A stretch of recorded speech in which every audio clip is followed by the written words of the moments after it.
Selamat pagi semuanya. Assalamualaikum warahmatullahi wabarakatuh. Baik, di minggu-minggu hampir menjelang ujian akhir semester, ini kita sudah sampai pada kompetensi mengevaluasi parameter pekerjaan mesin fresh CNC. Nah, pada kesempatan kali ini silakan Anda simak video yang sudah Bapak buat sebagai bahan acuan dalam memahami prinsip pada mesin fresh CNC. Bapak coba tampilkan. Setting alat potong zero offset. Perbesar. Kita mengenal sebuah istilah yaitu zero point atau titik nol pada mesin fresh.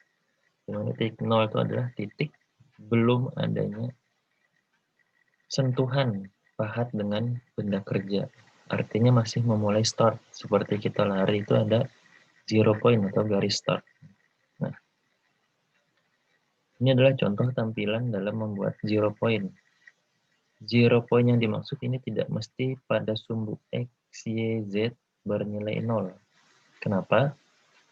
Karena inilah sumbu referensi bergeser ketika mesin dihidupkan dan akan membaca geseran itu sejauh angka yang akan muncul di sini dalam satuan milimeter. Nah, ini contoh tampilan jika kita menggunakan pahat 10 mil akan muncul geometri.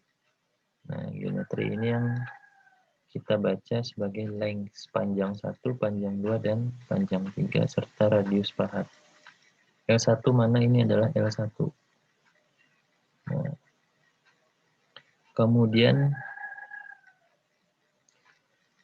prinsip yang pertama yang harus dipahami yaitu bagaimana kita ketika sudah membuat titik nol. Yang kedua adalah bagaimana memasang benda kerja pada ragum. Kemarin sudah menyaksikan video kesalahan-kesalahan fatal yang terjadi pada mesin fresh CNC. Nah, untuk menghindari hal tersebut, maka ada tatanan atau aturan di dalam kita melakukan pemasangan benda kerja. Yang pertama seperti ini. Apabila ada benda kerja, ini kotak berbentuk segi 4, paralel ini adalah ganjalannya ada 2, ragumnya adalah jepitannya, dan baut pengikat ragum, itu semuanya harus sentral dan kuat, artinya dalam kondisi yang kokoh. Bagaimana kita mengetahui itu sudah betul atau salah? Ini adalah contoh-contoh. Sebelumnya saya sampaikan contoh-contoh ragum. Ragum itu adalah penjepit benda kerja saat melakukan proses pekerjaan. Ini ada ragum universal.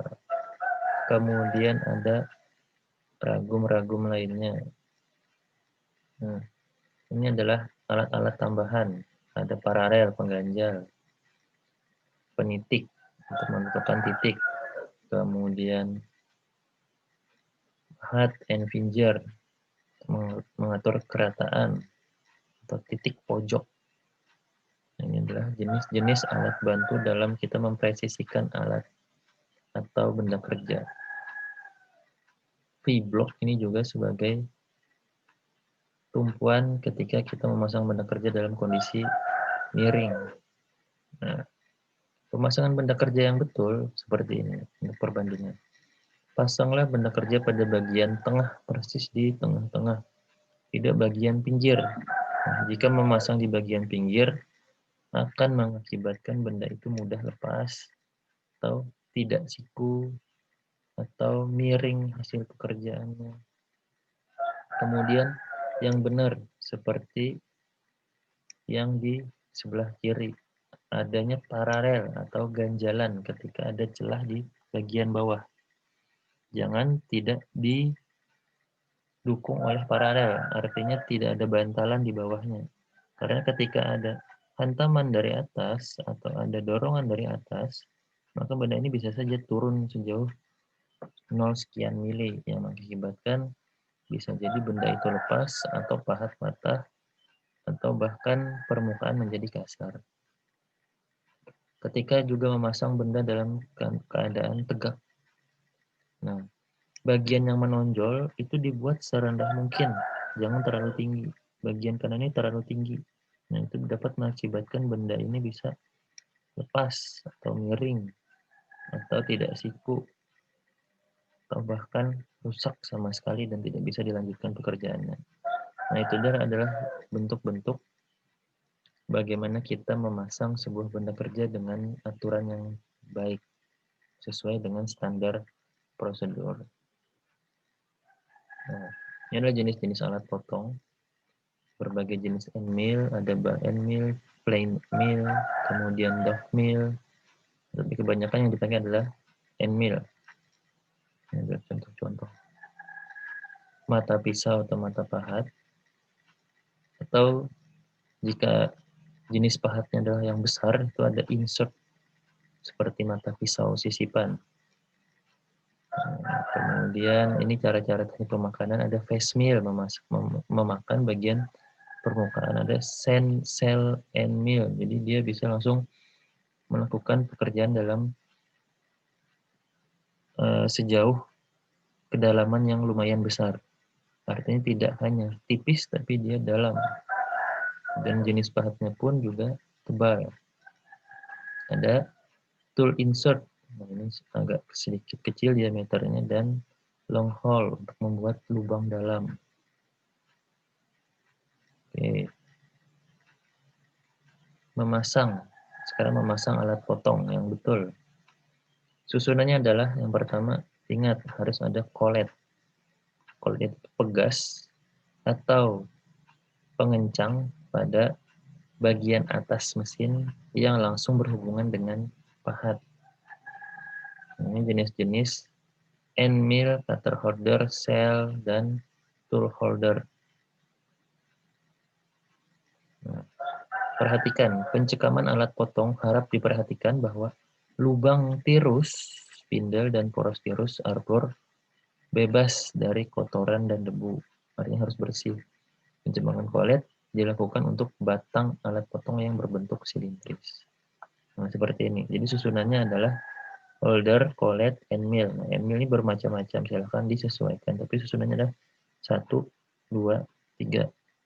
1, 2, 3. Holder, collet, end mill atau pahat. Nah, ketika sudah terpasang seperti ini, jadi ada collet ini tertanam di dalam putaran spindle, kemudian ada collet di dalamnya sebagai pengencang end mill. Namanya berbagai jenis varian mata pisau. Nah, itu ingat ya, prosedur-prosedur itu.